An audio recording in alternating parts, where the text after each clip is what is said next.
Jerry Murray Harvest Journal September 16th, 2025, Project M wines.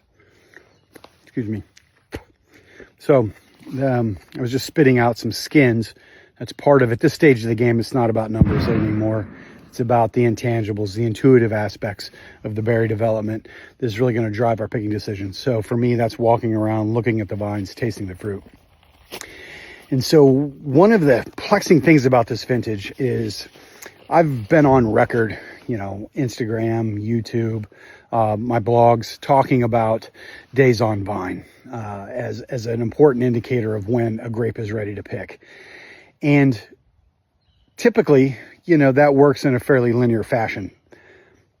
But if we think about days on vine or days post bloom, it's really a proxy for daylight hours. And so we had a slightly earlier bloom this year than we typically do. So I used ChatGPT and I asked it to give me total daylight hours for a 100-day period beginning June 1st, 100 days after June 1st, total daylight hours, all the way to July 7th. And then I asked it to compare that number with that number for June 15th, a bloom on June 15th, 100 days after that. And I was shocked to learn that if we were to bloom on June 1st, we would have 35 more daylight hours in a 100-day period than we would if we bloomed on July 15th. Now, that doesn't seem like a lot. It's a huge number to think about.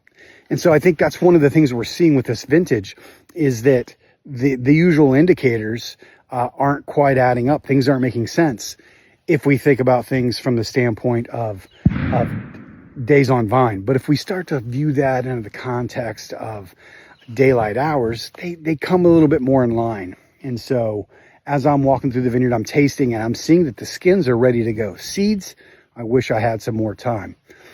There'll be some other pressures that are in consideration. I think I'll talk more about those tomorrow. But the filament vineyard, I think, we're going to pull it in this week. We're going to try to pull it in this week if we can get on the schedule. And then Project M will be more or less picked out by early next week.